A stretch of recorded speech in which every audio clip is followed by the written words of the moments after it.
من ايرلندا ومعاهم ميداليات كتير جدا في العاب رياضيه هم كانوا ابطال فيها. تعالوا نتعرف عليهم ونشوف هم راجعين بميداليات شكلها ايه وعملوا ايه في ايرلندا. اهلا بك يا مصطفى. صباح الخير. يا صباح الخير. الحمد لله. مصطفى انا عايز اعرف اخبارك لان انت راجل يعني بتشتغل وليك دور في المجتمع المصري، فعايزاك تقول لي ايه الاخر اخبار بتاعتك. انا الحمد لله كله كويس، ومصر وحشتني بالناس الطيبه اللي فيها وكمان صحابي اللي بحبهم قوي وحشوني جامد قوي، لان انا كنت سلمت عليهم من قبل ما اسافر وكلمتهم بعد ما رجعت.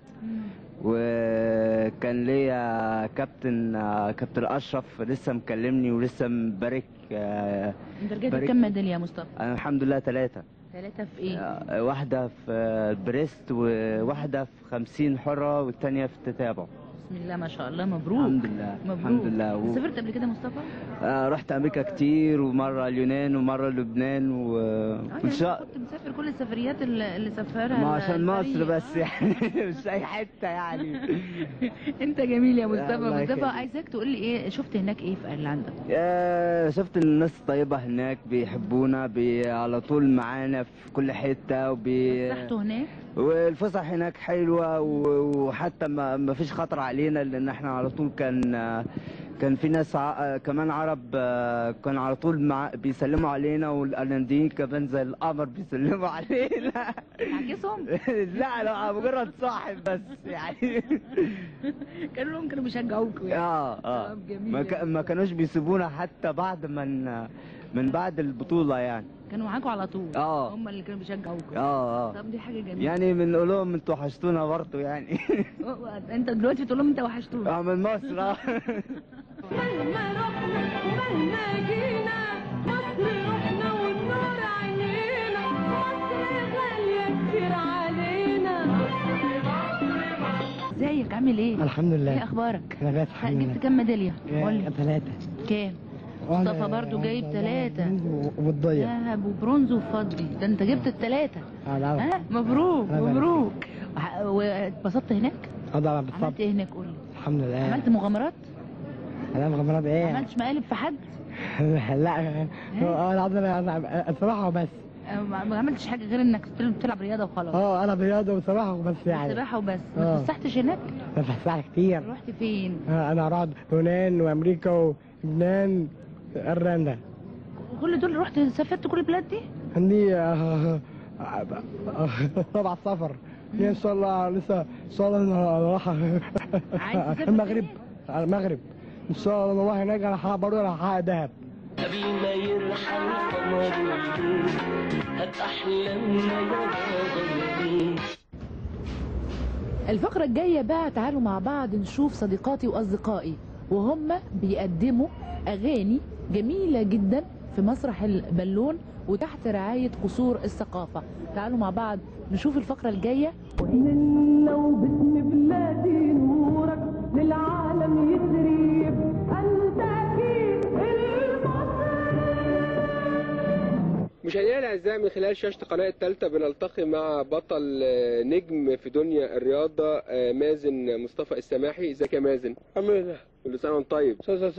والدته اتعرف بحضرتك؟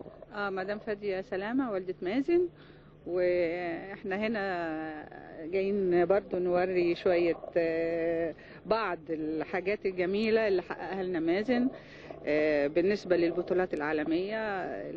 التنس طاوله، البطوله العربيه ببيروت، ايرلندا.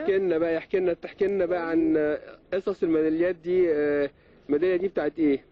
لعبة تنس طاولة.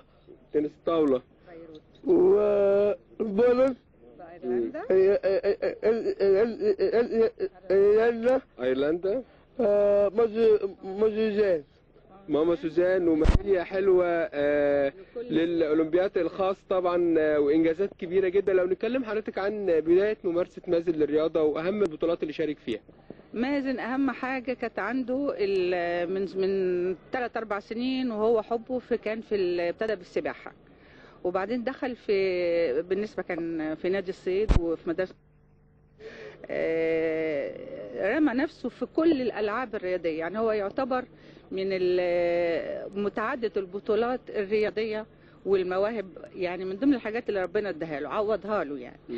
وشجع كمان في موضوع الرياضة دخوله في مدرسة السيدة ماجدة موسى،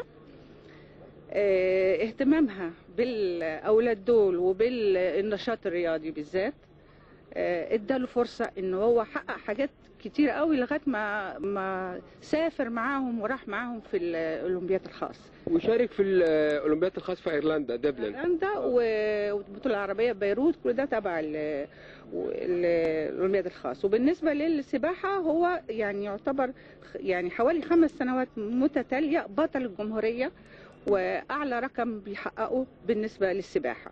هو هنا عنده حوالي 50 ميدالية ذهبية في كل الألعاب الرياضية.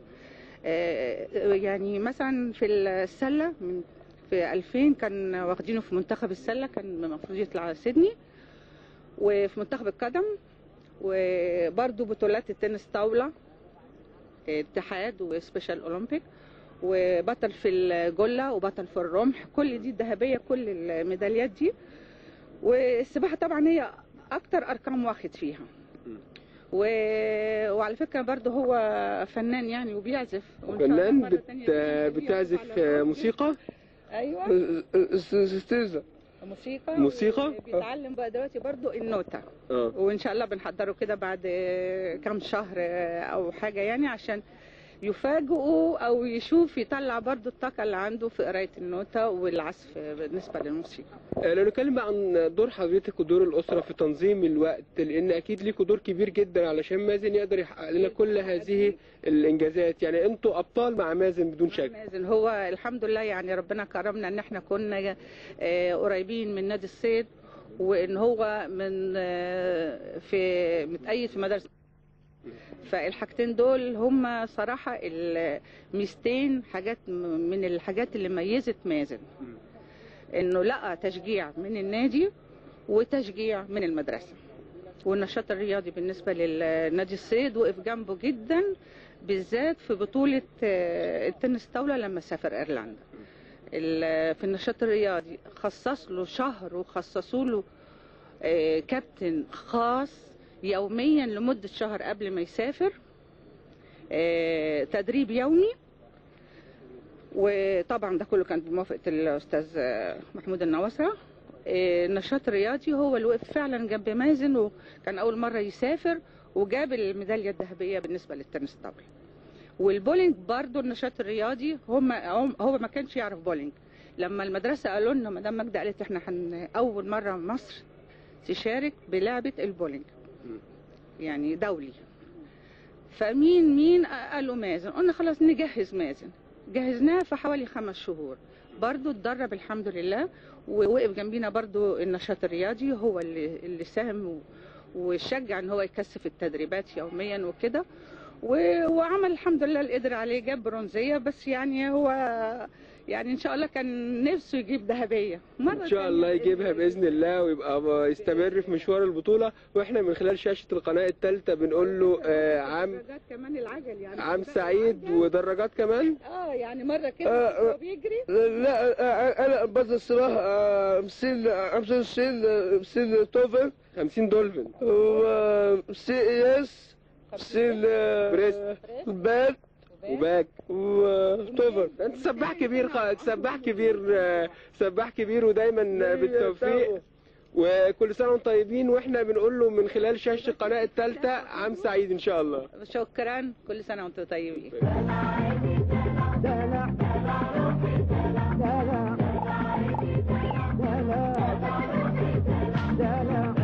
كانت هي دي مشاهدينا الاعزاء متابعه اسره المجله الرياضيه لاهم احداث الرياضه المصريه خلال هذا الاسبوع. على موعد بلقاء وعدد جديد يصدر والمجله الرياضيه.